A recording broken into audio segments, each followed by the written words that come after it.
Hello, good evening and welcome to The World Today, which is your window to daily world news. My name is Mark Lynn. Let's begin with the headlines. The External Affairs Minister S. Jaishankar says that the Act East policy is an approach to create connectivity within Assam.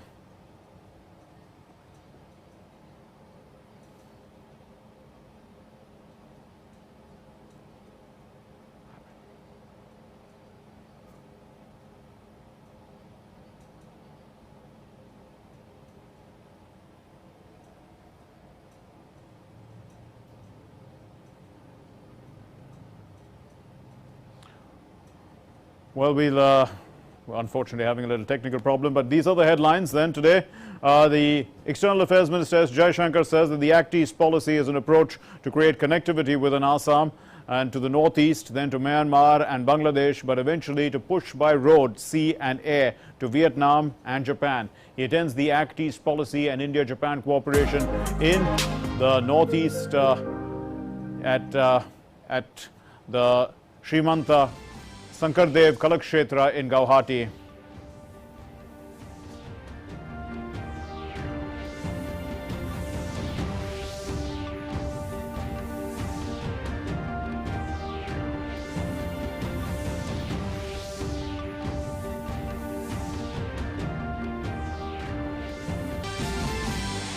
Myanmar's Aung San Suu Kyi is remanded to custody till Wednesday as protesters gather in Yangon. The protesters now vow not to accept the coup. They demand the release of the ousted leader Aung San Suu Kyi and to end military rule, defying all sorts of bans.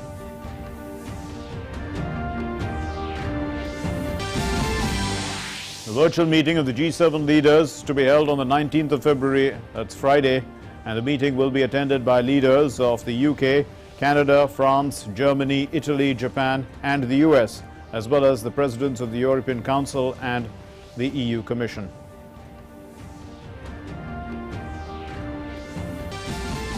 As per preliminary results in Kosovo's parliamentary polls, the anti-establishment party, the Vetëvendosje, is set to win. And it's based on 46% of the votes counted, and Vetëvendosje has a lead of about 48% of those votes. This is a multi-party system. Vaccination drives against COVID have gathered momentum across the world. Several countries, including India, have now begun administering the booster dose to those who are already vaccinated.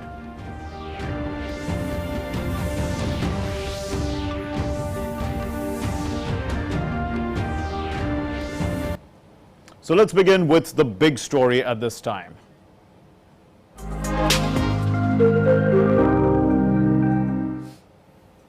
The External Affairs Minister, Dr. S. Jaishankar, on Monday attended the Act East policy and India-Japan cooperation in the northeast India with special focus on Assam. It was held at the Srimanta Sankardev Kalakshetra, which is in Guwahati. Earlier, he visited the Japan International Cooperation Agency funded Guwahati water supply project site that was along the Brahmaputra River in Guwahati, and the External Affairs Minister reviewed its progress along with the Japanese Ambassador to India, Satoshi Suzuki.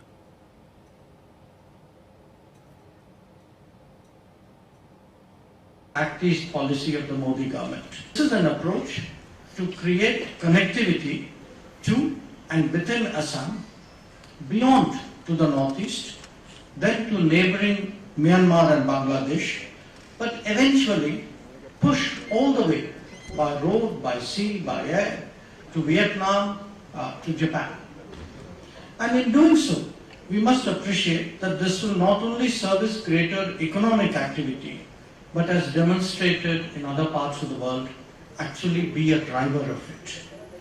A more connected Assam will be a more energetic Assam, a more contributing Assam, and obviously a more employed Assam. Closer India-Japan collaboration has always had a central place in our national modernization and development efforts. After all, Japan was the original model for the revival of Asia after Western colonialism. It has long been involved in the expansion of our economic and social infrastructure across our states and cities, Japanese official development assistance has funded roads, rail, urbanization and energy. Recent flagship projects include the Delhi-Mumbai Industrial Corridor and dedicated freight corridors to the east and the west. And our business partnerships also have been similarly long-standing. Like the rest of the relationship, they have gained additional impetus during the tenure of our government. And the cumulative impact of this relationship on contemporary India is actually worth noting. Well, let's try and understand a little bit about the Act East policy then. What exactly is the Act East policy? The Act East policy of India, its aim is to further mutual stakes in peace, prosperity and stability in Asia and the Indo-Pacific. And it's a proactive extension of what was earlier called the Look East policy. And during the visit to Singapore, the then External Affairs Minister, the late Sushma Swaraj, had said, "Look East is no longer adequate. It's now time to act East." She called it the Act East policy. And then in November of 2014, Prime Minister Narendra Modi said India had moved with a great sense of priority and speed to turn India's Look East policy into the Act East policy. He said it at the India-ASEAN summit in Myanmar. And then policy seeks greater economic as well as security integration with Southeast Asia as well as with East Asia. There are strategic partnerships with Indonesia, Vietnam, Malaysia, Australia, the ASEAN Regional Forum. There's the East Asia Summit, where India participates regularly. There's the Bay of Bengal Initiative for multi-sectoral technical and economic cooperation.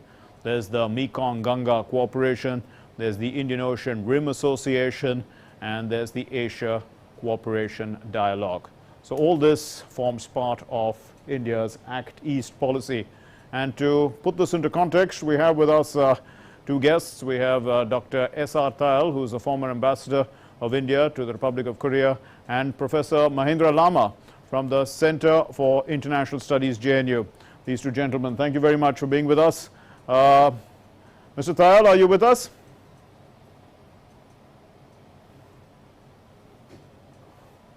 Yes, we are going to get our guests back on in just a little while from now. And let me just introduce you to our guests once again. We have Mr. S.R. Tayal, who is a former ambassador of India to Korea, and we have Mahindra Lama, a well-known strategic affairs analyst, professor at JNU, it's International Studies Department. Thank you, gentlemen, for being with us. Ambassador Tayal, let's try and understand, the basic purpose of the Act East policy, and now with the focus from the Northeast, what kind of a role can the Northeast play in India's Act East policy? The Act East policy from 2014 is an expression of greater rigor, greater energy, and greater dynamism in our Look East policy, which was there since about 1992. And the logic is very clear that for India's own economic advancement and the economic and social advancement of the Northeast, it is important that there is greater economic integration with ASEAN. Yes. And through ASEAN further up to Korea and Japan. And in that direction, a lot of work has been done, a lot of work is going on. And in today's statement, External Affairs Minister Jaishankar laid out the roadmap of how more work is being done. Here I would like to say that Japan's involvement through ODA in India, as well as through direct investment, FDI, has been transformational. We all remember Suzuki investment in Maruti and yes. Honda, Hero Honda bilateral relationship, which transformed the automobile sector. Yes, Mr. Tayal. Then the metro, which transformed urban transport. And now the projects which are planned with Japanese assistance in Assam, for instance, this 20-kilometer bridge on Brahmaputra, connecting Assam with Meghalaya, and other connectivity projects. Okay. Indeed. All this will be transformational. Indeed. Let's bring in Professor Lama. But Professor Lama, you've spent a lot of time in the Northeast. How does the Northeast look at India's Act East policy and the potential that it has for development in the region? Well, thank you, Mark. This is going to be a kind of major interventions by the government of India. And it has three very critical purposes. One, of course, is to transform the Northeast region into a major growth pole of India, right? So in order to do this, Government of India has essentially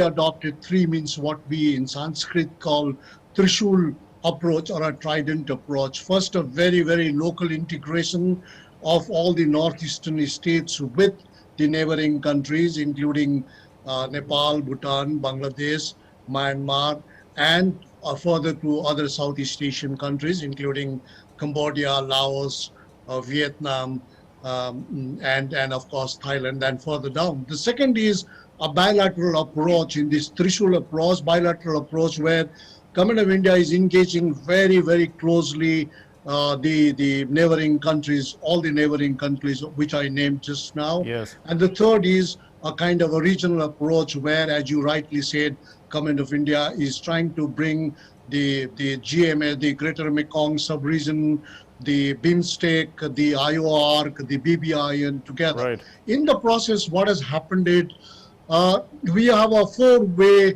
approaches of connectivity. The present approach, of course, is connecting the connectivity. We have several historical connectivities, present-day connectivities, infrastructures within a particular state in the Northeast, between the states in the Northeast states and the rest of India, and the Northeast states and the neighboring countries. So this way. The second very major intervention Government of India has made, of course, is what to bring the global international multilateral players, and of course JICA is a very prominent player. You have the presence of Asian Development Bank, World Bank, JICA, UN, and all kinds of organizations have started coming. The third I would like to say is Government of India is very keen to develop a kind of it's a much larger vision. That's why some of us have come together in the Niti Aayog to prepare the vision document for the Northeast Region 2035, which is going to be a part of the Honorable Prime Minister's India Vision 2035. Yes.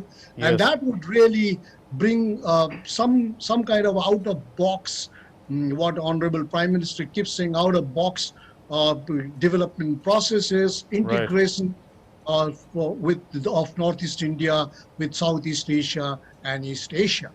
Indeed, Ambassador Thayal, so given what Professor Lama is saying, India's profile, India's stake in the region will definitely be enhanced if, there's greater development in the Northeast, and the Northeast has, natural affinities with the East Asia as well as Southeast Asia. India is already playing a net security provider role in this region, and that will continue to be enhanced by this particular move. Certainly, we are already very well connected through Myanmar, and more connectivity is taking place, and India has to come both as a net security provider as well as we have to enhance our footprint on the economic cooperation. Yes. And all these projects, connectivity as well as investment, it will enhance that capacity. And as Professor Rama said, the Prime Minister is paying personal attention to the development of Northeast. We recall that in 2019, the India-Japan annual summit between Prime Minister Narendra Modi and then Prime Minister Abe was to be held in Guwahati, which unfortunately could not be held because of certain reasons. Yes. But that shows also that Japan is playing a very special role, very critical role in the development of Northeast as a whole, not only in Assam, but in other states of our Northeast. And it is being mobilized and leveraged very well by different agencies of the Government of India. Indeed, Professor Lama, in this vision document for 2035, what are the key areas, besides international cooperation that you're looking at for development in the Northeast, in which the Act East policy can play a significant role? In this document, which is still a kind of a not a public document, I think the key features are uh, on security issues, on connectivity issues, on development issues, on sharing of experimentations issues, right? And most seriously, issues related to how communities on that side of the border could be brought together with the communities in the Northeast and the rest of India, right? So the key feature in this particular document is to bring substantive investment from other parts of the Southeast Asian countries. Right. Say, for example, we are very keenly looking forward to Japanese coming to Northeast region in a big way in a state like Sikkim, Meghalaya, Arunachal Pradesh, and all these states in a big way. Japanese, as you are aware, Mark, Yes. Japanese are very steadily withdrawing from its major industrial projects from what you call it, from China. China, yes. And most of these projects are being brought to Southeast Asia, particularly Vietnam. Right. But what we are trying to see, if you can have just 5 projects in the Northeast, and I think that is going to make a huge difference, because we are going to use the trilateral highway between Exactly. India, Myanmar, and Thailand, which is going to be completed, I think, in the course of the next 2 years. We are Right. going to complete it. And So that the is going basic to be- aim is to build infrastructure. I mean, are you looking at industries developing around that infrastructure, or are you looking also at the core values of the Northeast, which, as such, has a unique history and culture, which can also be, India's soft power? Absolutely. This talks about hard power. This talks about soft power. This also really emphasizes on non-traditional security issues related to disaster management, issues related to pandemics, issues related to what you call it, the traditional medicinal systems, Yes, health, education, all kinds of issues have been discussed. But the core element in all these is to really bring the Northeast region of India as an upfront development pole of Okay. India. Say, for example, it really talks about how we can bring electricity from Nepal, Bhutan, and make a power pool in Northeast India and Okay. supply the electricity to Bangladesh, partly to Nepal, Bhutan, again, partly to rest of India, and also in a great way to Southeast Asia. So it really talks about much, much larger out-of-box projects, Yes. and I think that is going to happen. And finally, Ambassador Tayal, would you see, any impediments in bringing these about, or would you say that, this is going to be smooth sailing because, policies have been put in place? It will not be smooth sailing. For instance, for the trilateral highway still, and External Affairs Minister Jaishankar also spoke about this in Myanmar. There are certain stretches which are still to be built. Some bridges are still to be built. In Kaladan project also there are some challenges, but we need to overcome them, and I think the government is very much focused in overcoming them. But there will be challenges, and because the whole terrain is quite difficult and inhospitable, and the local infrastructure needs to be developed more. It will be hard work, but a government is focused for doing it, and with Japan's technical and financial assistance, things should go faster. And in that, External Affairs Minister Jaishankar also mentioned about development of waterways and inland ports so that goods can travel by Brahmaputra river Yes. and other rivers right from Bhutan through India to Bangladesh, and that can open new opportunities for investment, employment, and development of Northeast and entire Northeast. Yes. And he also spoke about Japanese tourists coming to Kaziranga Sanctuary Right. to Absolutely. see rhinos. So there are a lot of possibilities, Okay. and government is very focused, and we should see results very soon. Indeed, and Professor Lama, it's not only the people coming into the Northeast and spending, it's also the Northeast having markets which access. Earlier the the Northeast is also connected to China. So, I mean, this is the issue. So, I mean, the Chinese market was also available through Kunming and all these other ways. But basically, the rest of East Asia is a huge market and can be tapped for the Northeast development of products. And we have a free trade agreement with ASEAN, right? Yes. We have several bilateral trade projects, investment projects, and we have a very special package, a special package for the Northeast known as Northeast Development, Northeast Industrial Development, Investment Development, Industrial and Investment Projects, right? Now, what is very critical at this stage, as Ambassador Dayal also emphasized, is how do we really galvanize the institutions in the Northeast? All kinds of institutions, technical, technology-related, academic institutions, research institutes, climate change-related institutions, Yes. right? Transport-related. So the most critical challenge for us today in the Northeast is to really set up, galvanize, and really make them well a kind of a consolidated approach as far as institutions are concerned.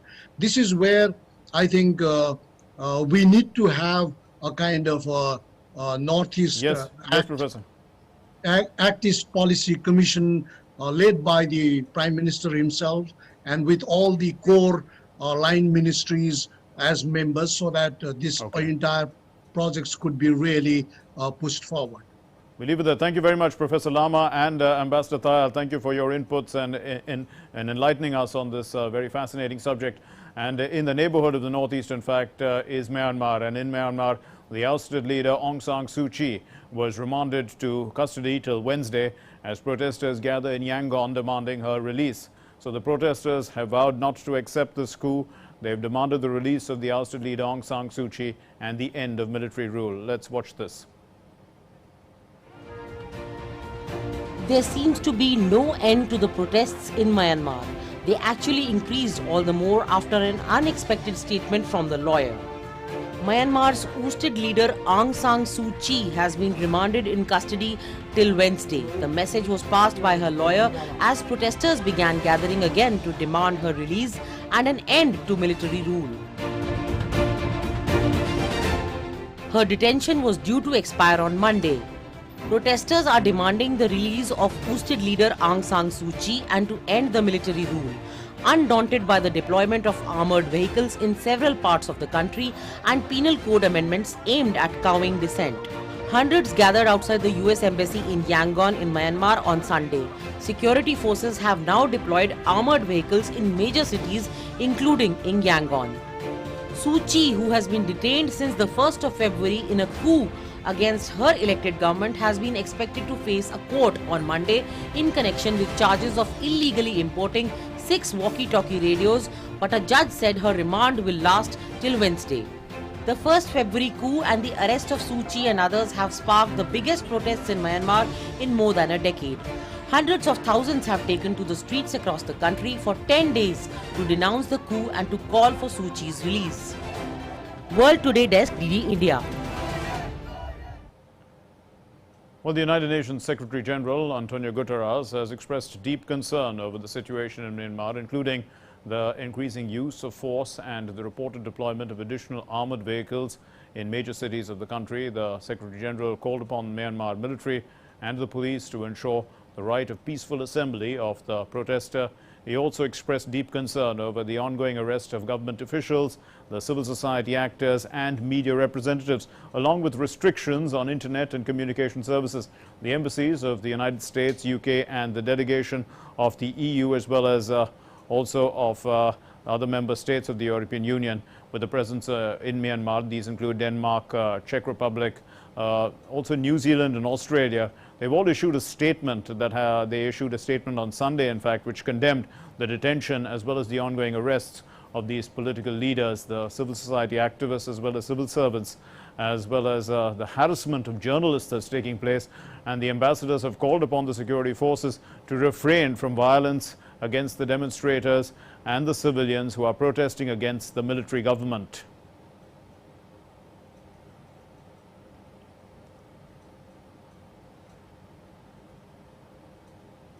A virtual meeting of G7 leaders will be held on the 19th of February, and this meeting will be attended by the leaders of the UK, Canada, France, Germany, also Italy, Japan and the US, and the presidents of the European Council as well as the EU Commission. And this meeting on Friday, it will be the first hosted by the UK Prime Minister as part of the UK's G7 presidency, which this year, and the first also gathering of the G7 leaders since April of 2020. Prime Minister Narendra Modi, as we recall, is expected to attend the G7 summit, which is in Cornwall. It will happen in June after India was invited as a guest country by the UK alongside South Korea and Australia.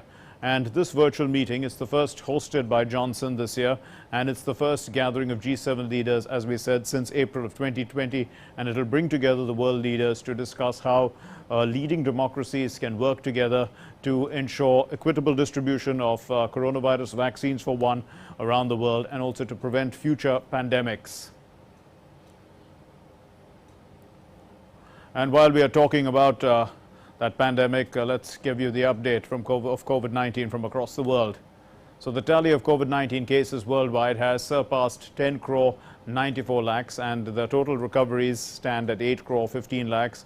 So this deadly virus has claimed over 24 lakh 12,000 lives globally. The US continues to be the worst hit by this virus, and it has more than 2 crore 84 lakh who have had the virus. And the country has reported over 4 lakh 97,000 deaths because of COVID-19 in the United States. Still with the United States has started giving their second dose of COVID-19 vaccines to their citizens. Dozens of people queued up at the historic African American Church, the Greater Bethel Baptist Church in Tampa in Florida on Sunday to get inoculated.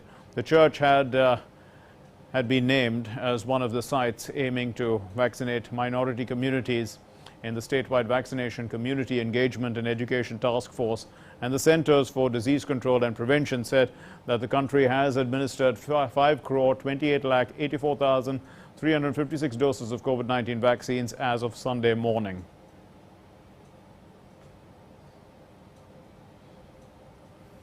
As Mexico gears up to inoculate older adults in the next phase of the vaccination campaign, the country has started to receive a shipment of 8 crore 70,000 doses of AstraZeneca's COVID-19 vaccine from India on Sunday. Mexico, in fact, is also expecting shipments of vaccine to resume from Pfizer-BioNTech, and that is with 4 crore 94,000 doses which are due to arrive on the 16th of February, tomorrow. Mexico, in fact, plans to vaccinate adults over the age of 60, a group which represents 12% of their population, which is 126 million people, between February and April.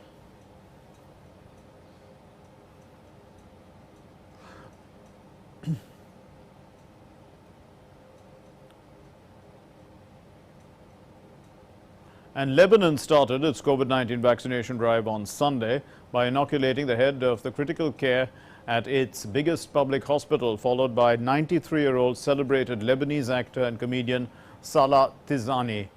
Battling a sharp spike in infections in recent weeks, which has overwhelmed its healthcare system, Lebanon took delivery of 28,500 doses of the Pfizer-BioNTech vaccine on Saturday. The first batch of 2.1 million doses set to arrive in stages throughout the year. Delays in signing a deal to purchase a vaccine and the rollout of an inoculation program have caused frustration in Lebanon. The World Bank, which helped fund the first batch of doses, has said that it would monitor the inoculation drive to ensure the shots go to those most in need. The country has also booked 2.7 million doses through the global COVAX scheme for poorer countries, and officials say talks are underway for some 1.5 million doses of the AstraZeneca vaccine. The total number of doses ordered so far would cover about half of Lebanon's population of more than 6 million, which includes at least 1 million Syrian refugees. Lebanon has been under a 24-hour curfew for nearly a month, although the government began lifting some restrictions this week.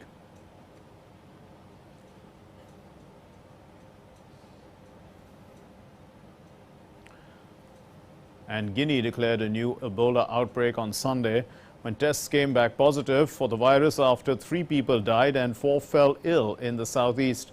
The first resurgence of this disease since the world's worst outbreak, which happened in 2013 to 2016. So the patients fell ill with diarrhea, vomiting and bleeding after attending a burial at which was in a sub-prefecture, Goike sub-prefecture.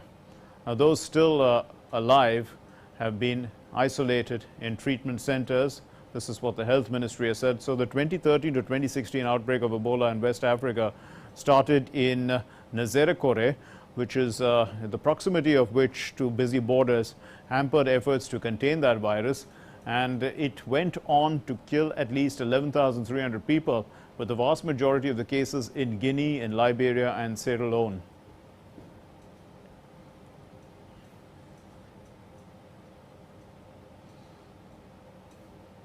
Germany has implemented temporary entry bans and border controls with areas of the Czech Republic and Austria's Tyrol on Sunday, and this is after classifying them as virus mutation areas. New infections in Germany have been falling in recent days, and pressure on intensive care units has eased slightly, but virologists pointing to the situation in Britain with Europe's highest COVID-19 death toll warn the mutants could undo all the progress that has been made so far. Germany shares a border with 9 countries, and there are growing concerns about infection rates in some of these countries, which include the Czech Republic, where commuter traffic is heavy.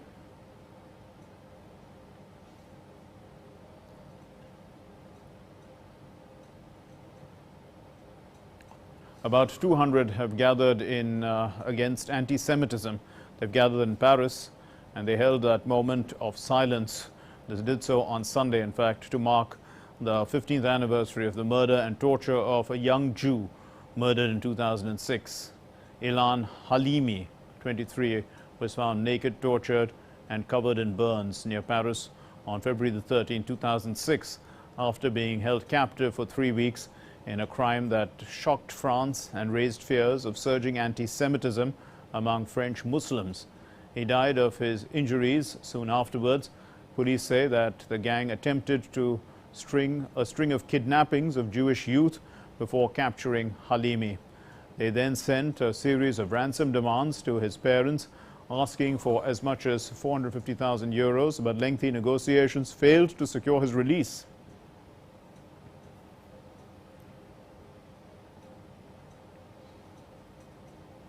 As per the preliminary results in Kosovo parliamentary polls, anti-establishment party Vete Venezdoje is close to a win.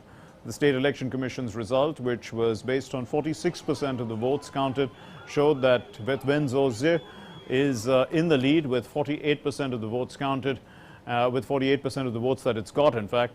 And the other opposition party, Democratic Party of Kosovo, is forecast to come second with 18.3% of the votes. The ruling Democratic League of Kosovo is forecast to come third with just 13.7%, while the Alliance for the Future of Kosovo is forecast to win about 8.2%.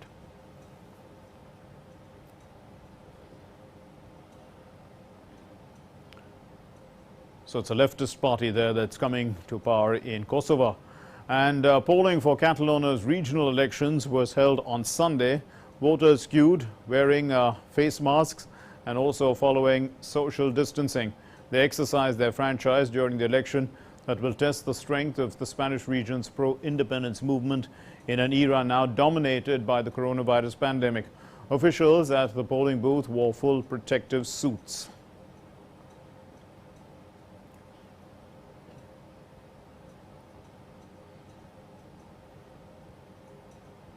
Tunisian police took Ahmed Kham from the shop where he worked, accused him of looting during recent protests, and beat him so badly during his detention last month that he lost a testicle. Lying in bed in his parents' home in Benane, which is near the coastal city of Monastir Gam, the 21-year-old could not stand without help and cried as he described police beating and burning his genitals. And his account, in fact, was supported in the past by a hospital report viewed by the news agency Reuters.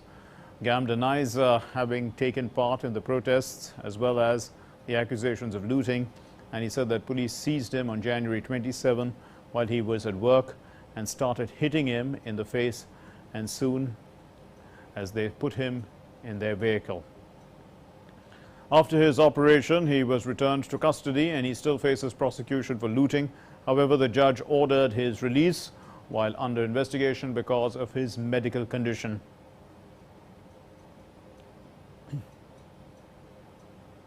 Some news now from the United States. While the House lawyers have reportedly told Kamala Harris's niece Meena to stop her using her aunt's status to build her brand. Meena Harris, whose brand has used the vice president's name and likeness to produce clothing, videos, designer headphones and children's books. She has promoted her book Ambitious Girl and her various productions in TV appearances on NBC's Today Show and ABC's The View, along with appearances in glossy magazines. Some things can't be undone, a White House official told the Los Angeles Times.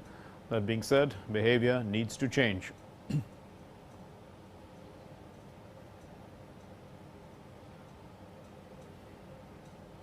In Uttarakhand, rescuers recovered 2 more bodies today in the morning from the tunnel of the NTPC power project in Chamoli district. So far, 53 bodies have been recovered, while 151 people are still missing. Rescue and search operations for the missing persons continued the whole night today. This is at the Tapovan tunnel. Still, there is no sign of life in the tunnel, in which around 25 to 35 people are said to be trapped. They are trapped there since the 7th of February. Rescue teams have started recovering bodies from the inside, and that's the main tunnel we are talking about, as well as from the Rishi Ganga power project site at the Raini village. Almost all the bodies have been identified, and those who lost their lives were from the states like Uttar Pradesh, Himachal Pradesh, Jammu and Kashmir and Bihar, as well as local people. Bodies are being handed over to the families who are there, as well as some bodies which have recovered, along with recovered human parts. That is, they were cremated as per the rituals. Shanti Path is being organized daily at Narsingh Temple in Joshimath for those who lost their lives in this natural calamity. Connectivity is also being restored to both the places, which is Raini as well as Tapovan.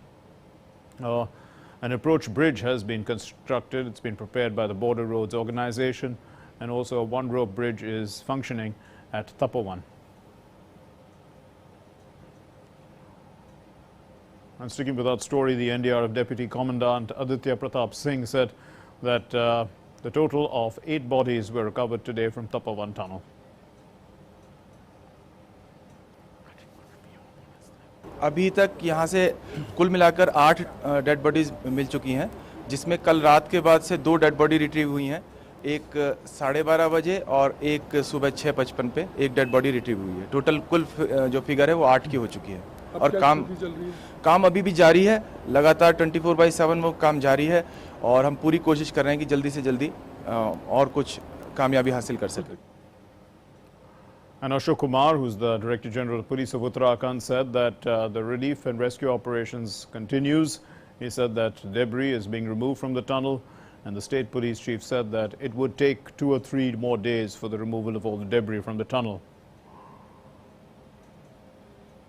दोनों गांव में हमारा search operation जारी है, और अभी हम जो तपोवन वाला डैम था एनटीपीसी का, उसके डाउन स्ट्रीम में हम उसका पानी को डाइवर्ट किया, तो उसको सुखा रहे हैं, जिससे हम वहाँ पे भी ये एक्सकेवेशन डिगिंग ऑपरेशन कर सकें। तो ये हमारा संभवतः कल शुरू होगा। अभी पानी को डाइवर्ट कर दिया गया है, जिस तरह से जितना मलबा है, जितना % हमने कवर किया है, उस हिसाब से कम 3-4 दिन और लगेगा। Let's take a look now at other stories that are making headlines across the globe. Here's Speed News.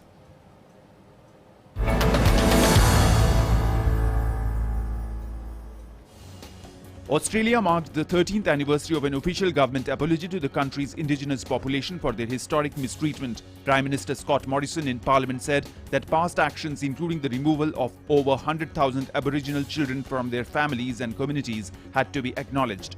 Australia's 700,000 indigenous people track near the bottom of its 26 million citizens in almost every economic and social indicator. Pope Francis has thanked Colombia for granting Venezuelan migrants legal status. On Monday, Colombia's President Ivan Duque announced temporary protective legal status for migrants from neighboring Venezuela. The move will allow the migrants to work legally in Colombia, which has been the top destination for people fleeing economic and social collapse in Venezuela. Some 9,66,000 of the 1.73 million Venezuelan migrants living in Colombia do not currently have legal status. In Russia, supporters of Kremlin critic Alexei Navalny held gatherings in residential courtyards across the country despite warnings that they could be arrested. Navalny's allies have declared a moratorium on street rallies until the spring after police detained thousands of people in the past few weeks at protests against the opposition politician's arrest and imprisonment. People held phones with flickering flashlights across Russia in Navalny's support.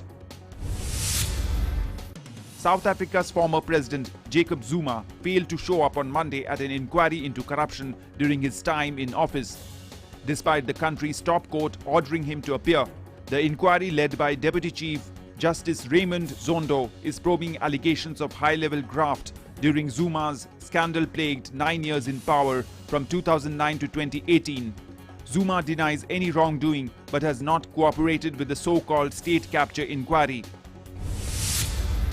A Russian cargo ship, Progress 77, blasted off towards the International Space Station aboard a Soyuz rocket from the Baikonur Cosmodrome in Kazakhstan on Monday. The ship is carrying supplies for the crew currently on board the ISS. According to NASA, the ship will connect to the station's Pierce docking compartment on Wednesday after a 2-day journey. The unmanned spacecraft will remain docked to the space station's Russian segment until later this year. World Today Desk, DD India.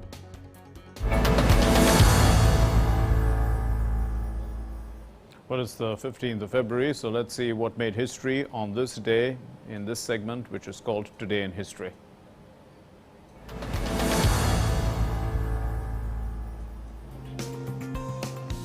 Italian astronomer, philosopher and mathematician Galileo Galilei was born on February 15 in 1564 in Pisa. It was Galileo who developed the scientific methods of concepts like inertia and the law of falling bodies. He also revolutionized astronomy with discoveries with telescope and also re-established Copernican heliocentric system in which Earth and planets revolve around the Sun. It was on this day in 1965 that the world's second largest country, Canada, adopted the red maple leaf design for its national flag in accordance with the Parliament's vote of December 1964. Canadian national flag was meant to be red and white in colour as decided by King George V of Britain in 1921. The Canadian flag with maple leaf in the centre was proclaimed by Queen Elizabeth II on February 15. And it was raised over Parliament Hill. In 1971, on February 15, Britain adopted new decimal currency where 100 new pence formed the pound from pounds, shillings and 240 pence to the pound. The new currency was changed from 12 pennies to the shilling and 20 shillings to the pound. The idea behind adopting a new decimal currency was to have simple multiples of 10 and 100. In 2008, American toy maker Mattel put on display the most expensive Hot Wheels car in history on February 15.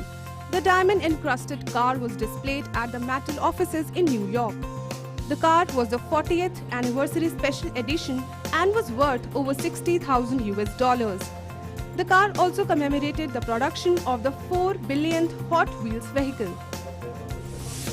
In 2018, South Africa got its new president as Cyril Ramaphosa when he was sworn in as president on February 15. Following former President Jacob Zuma's resignation in February 2018, Ramaphosa was elected unopposed as president of South Africa by the National Assembly. World Today Desk, DD India.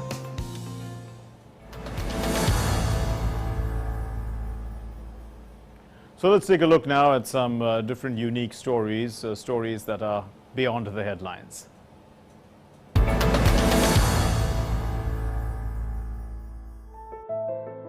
More than 140,000 tons of plastic waste is estimated to pollute the seas each year. To help solve this issue, Korea is attempting to recycle the harmful plastic into useful materials such as nylon or aggregate. Groups of plastic waste recyclers in Korea have developed a way to produce nylon from these fishing nets, which is done after salinity and impurities are washed away from the nets. The waste is then frozen at extremely low temperatures before and then is pulverized into powder, hence reducing it to 1/10 of its original volume.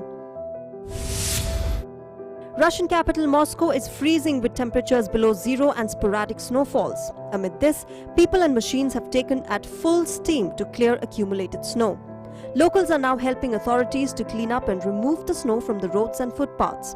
According to the Russian weather agency, the accumulated snow reached 60 centimeters in the urban area, disrupting traffic and causing traffic jams. The Dutch authorities have predicted a thaw which results in melting of the snow. As a result, skaters in Netherlands seize their last chance to take to the ice on some of the country's most picturesque canals. Sub-zero temperatures have provided perfect conditions for skating in the Netherlands, which has a long tradition of the sport.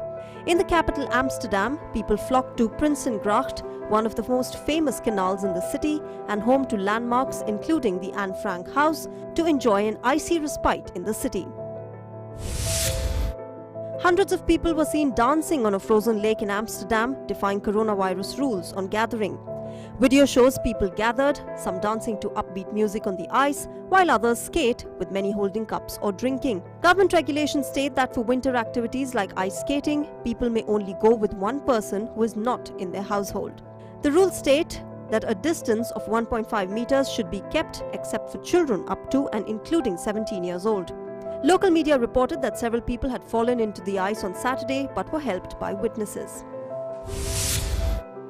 In Japan, a police dog with the Hyogo Prefectural Police Office received an award for locating a missing elderly woman in Kobe last Sunday. Clever is a 2-year-old German Shepherd and the youngest of the 11 dogs being trained for police work with the prefecture's police force. He received an award for tracking down an 81-year-old woman in Kobe. Clever found her about 2 kilometers from her home, relying on the scent he picked from the woman's pillow. Archaeologists have discovered a 5,000-year-old brewery that could produce thousands of liters of beer in the ancient Egyptian city of Abydos, Egypt's Tourism and Antiquities Ministry has said. The site in Egypt's Sohar Governorate likely dates back to the reign of King Narmer around 3100 BC. Authorities have found that the brewery, which had a production capacity of 22,400 litres, was split into 8 sections, each containing 40 clay pots used to warm mixtures of grain and water. The beer was used in royal burial rituals for Egypt's earliest kings.